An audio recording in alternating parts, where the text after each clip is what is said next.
So hello students, welcome back to another video in this channel. তো তোমরা যারা class 11 এর একেবারে ফার্স্ট সেম স্টুডেন্ট এবং যারা ক্লাস 12 এর থার্ড সেম স্টুডেন্ট তাদের ক্ষেত্রে ইংলিশ বইটা কেমন হতে চলেছে, ইংলিশ সিলেবাসটা কেমন হতে চলেছে আজকের এই ভিডিওতে দেখব এবং ধীরে ধীরে আমরা পড়া স্টার্ট করে দেবো ইংলিশটা, যাতে আমাদের তাড়াতাড়ি শেষ হয়ে যায় এবং আমরা যেন প্র্যাকটিস করার জন্য অনেকটা বেশি সময় পাই। তো মূলত স্কুল থেকে তোমাদের এই ধরনের একটা বই দেওয়া হবে এবং এর সাথে ক্লাস 11 এর একটা র্যাপিড রিডার দেওয়া হবে। আর ক্লাস 12 এর থার্ড সেমে যারা আগের বছর মানে 2026-এ ছিলে তাদের একটা এক্সট্রা বই দেওয়া হয়েছিল, এটা হয়তো এবার দেওয়া হবে না, কেননা এই বইটার মধ্যে ইনক্লুড করে দেওয়া হয়েছে ওই সমস্ত জিনিসগুলোকে। প্রথমে যদি আমরা ক্লাস 11 এর ফার্স্ট সেমে দেখি, 40 মার্কস ইংলিশে তোমাদের। তো বেঙ্গলি এবং ইংলিশে তো 40 মার্কস তোমাদের এবং 20 মার্কস করে প্র্যাকটিক্যালে রয়েছে।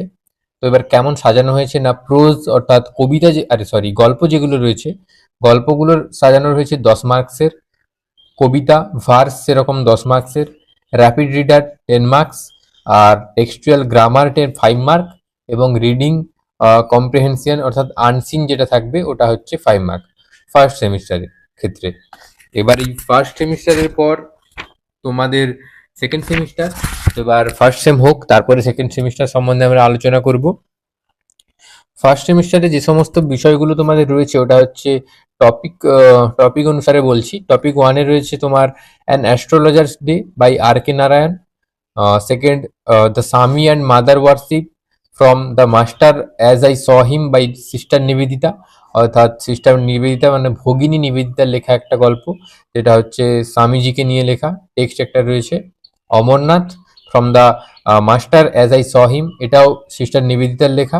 And the model millionaire by Oscar Wilde, Oscar ওয়াইল্ডের একটা টেক্সট যেটা মডেল মিলিয়নার।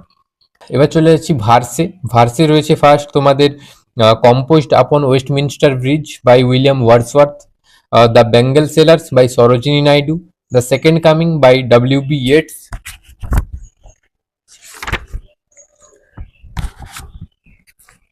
ওইগুলো রয়েছে এবং তোমাদের র্যাপিড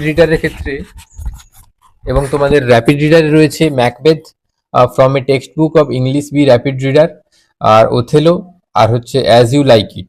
এই তিনটে আগে ছিল, এখন দুটো অ্যাড করা হয়েছে, the story of an hour by Kate Chopin and the open window by Saki. এই তোমার টোটাল জিনিস। এবং টেক্সচুয়াল গ্রামার রয়েছে, টেক্সচুয়াল গ্রামারের মধ্যে রয়েছে tense, voice, indirect speech, phrasal verb, preposition, clause, participle, gerund and transformation of sentence. 5 marks total থাকবে grammar থেকে। আর রিডিং কম্প্রিহেনশন যেটা আনসিন থাকবে 5 মার্কসের। এই তোমাদের 40 মার্কসের টোটাল বিন্যাস, যেটা নম্বর বিভাজন বলতে পারো, বা তোমাদের কি কি টেক্সট রয়েছে, কি কি কবিতা রয়েছে, আর তোমাদের গ্রামার এবং আনসিন কিরকম কি থাকবে। রাইটিং থাকছে না, সেকেন্ড সেমে তোমাদের রাইটিং রয়েছে। এই সমস্ত জিনিসগুলো আমরা প্রথম থেকে করব এবং তাড়াতাড়ি করব, অন্যদের থেকে আগে করব, ইংলিশটা যাতে আমাদের পথে কোনো বাধা সৃষ্টি না করতে পারে। গ্রামারের ক্ষেত্রে আমরা যাতে কোনো প্রকার ভয়ে না থাকি যে গ্রামার তো আমার হয় না, ক্লাস 10 অবধি আমি গ্রামার ভালোভাবে শিখে আসিনি। এখানে কিন্তু সমস্ত জিনিসটাই আমরা শিখবো। আমাদের যে গ্রামারটা ওটা থাকবে ইউনিট 1 এবং ইউনিট 2 থেকে, অর্থাৎ কবিতা এবং যে তোমার প্রোজগুলো রয়েছে ওগুলোর মধ্যে থেকেই সমস্ত গ্রামার আসবে, তাই টেনশন নেওয়ার কোনো প্রয়োজন নেই। প্রথম থেকে আমাদের ভিডিওসগুলো ভালোভাবে দেখবে, প্লেলিস্ট বানানো থাকবে তোমাদের জন্য। আর তোমার যারা বন্ধুরা যাদের প্রয়োজন আমাদের এই ভিডিওগুলো, অবশ্যই তাদের সাথে শেয়ার করবে। ভিডিওস খুব শীঘ্রই আসতে চলেছে, চ্যানেলে নতুন হয়ে থাকলে সাবস্ক্রাইব করো, ভিডিওটা ভালো লাগলে লাইক করো। আর তুমিও যদি ফার্স্ট সেমের স্টুডেন্ট হয়ে থাকো তাহলে অবশ্যই কমেন্ট বক্সে জানাতে ভুলো না। দেখা হচ্ছে একেবারে ফার্স্ট ভিডিওতে, যেখানে আমরা an astrologer's day by R K. নারায়ণটা পড়বো। ওকে।